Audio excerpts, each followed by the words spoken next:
सीधे आपको ले चलते प्रयागराज। मुख्यमंत्री योगी आदित्यनाथ क्या कुछ कह रहे हैं, सुनवाते हैं। और कुंभ का संदेश वही होना चाहिए, एकता का संदेश जाना चाहिए पूरे देश के अंदर। याद रखना, लाखों की संख्या में पूज्य संतजन इस समय इस महाकुंभ नगर में हैं, लाखों की संख्या में, और हर एक मुंह से संदेश एकता का होना चाहिए। सनातन धर्म की एकता के माध्यम से एक ही संदेश होना चाहिए कि महाकुंभ का एक ही संदेश, से अखंड रहेगा ये देश।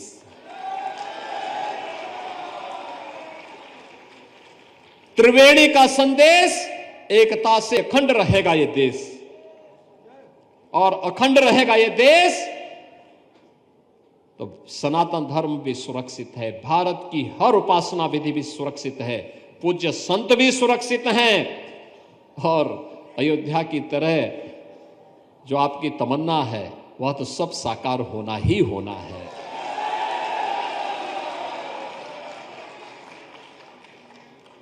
याद रखना, ये सदी भारत की सदी है, और जब भारत की सदी है तो समग्रता की होनी चाहिए, समग्रता की। भारत आर्थिक उन्नति के नित नए प्रतिमान को स्थापित कर रहा है, क्योंकि प्रधानमंत्री मोदी जी के नेतृत्व में उस प्रकार की योजनाएं बनाई गई हैं। प्रयागराज से मुख्यमंत्री योगी आदित्यनाथ को अभी आप सुन रहे थे, जो कि ये कहते हुए कि एकता से अखंड रहेगा देश। इसी बीच बड़ी खबर, यूपी के मुख्यमंत्री योगी आदित्यनाथ जो कि इस वक्त प्रयागराज में मौजूद, महाकुंभ में साधु संतों से इससे पहले उन्होंने मुलाकात की। मौनी अमावस्या की तैयारियों की समीक्षा भी करते हुए सीएम योगी आदित्यनाथ 29 जनवरी को दरअसल दूसरा अमृत स्नान है। सनातन धर्म भारत की आत्मा है, पहचान है, ये मुख्यमंत्री योगी आदित्यनाथ ने बड़ी बात कही, और उन्होंने क्या कुछ कहा आपको सुनवाते हैं। भारत की सनातन धर्म की संस्कृति दुनिया के अंदर पहुंची तलवार के बल पर नहीं,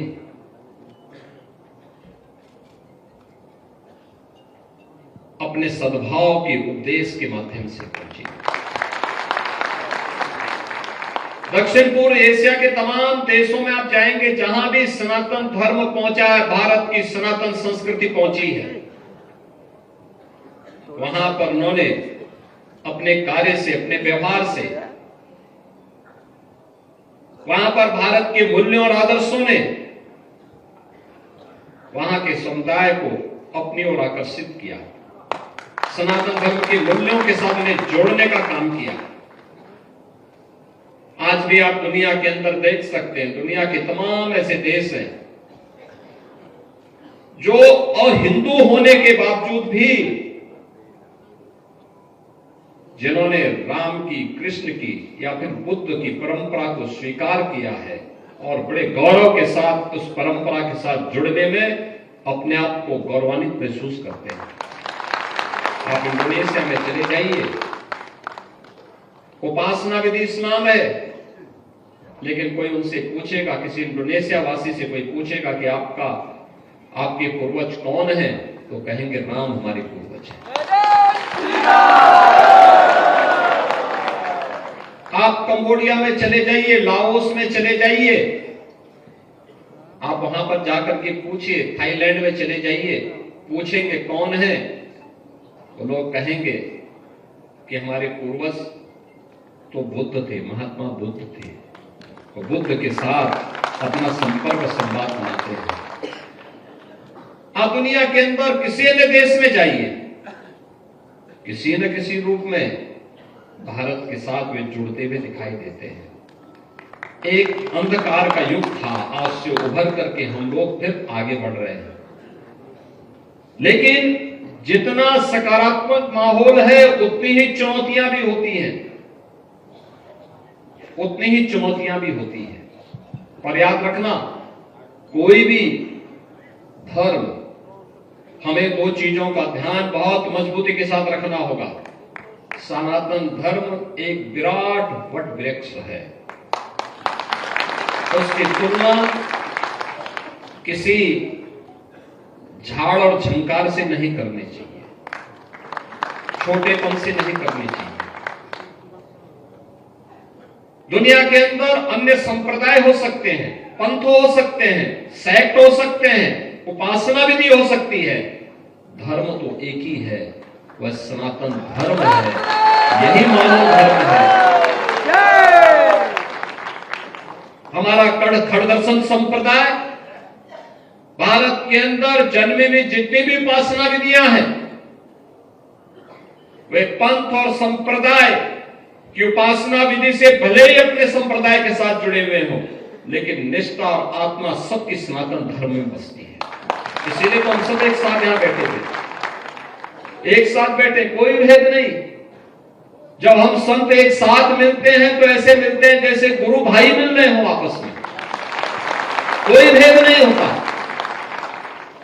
हम लोगों पे भी मैं तो इस चीज को अक्सर देखता हूं कि कभी कोई ऐसी बात आती है, कहीं किसी संत पे संकट आता है, हम उस समय संप्रदाय नहीं देखते कि नाथ संप्रदाय का है या कोई मेरा परिचित संत है। अरे संत है, वो संत तो सनातन धर्म के लिए काम करता है, उसकी उपासना विधि अलग हो सकती है, वो एक दर्शन विशेष को लेकर चल रहा है। सबका उद्देश्य तो एक ही है, एकम सद विप्रा बहुधा वदन्ति, यही हमारा लक्ष्य है। और इसीलिए महाकुंभ के इस पावन आयोजन के साथ, उसी पवित्रता के साथ हम सबको एक संदेश देना है, देश दुनिया से आए हुए लोगों को देना है। और जो बार बार जिसके बारे में प्रधानमंत्री जी का आग्रह है कि महाकुंभ का संदेश एकता से ही अखंड रहेगा देश। याद रखना, भारत सुरक्षित है तो हम सब सुरक्षित हैं। भारत सुरक्षित है, हर संप्रदाय, हर पंथ सुरक्षित है। और अगर भारत के ऊपर कोई संकट आएगा तो संकट सनातन धर्म पर आएगा। सनातन धर्म पर संकट आएगा तो भारत के अंदर का कोई भी पंथ और संप्रदाय अपने आप को फिर सुरक्षित महसूस न करे, और संकट सबके ऊपर आएगा। इसलिए संकट की नौबत आने न पाए, इसके लिए एकता का संदेश, एकता का संदेश।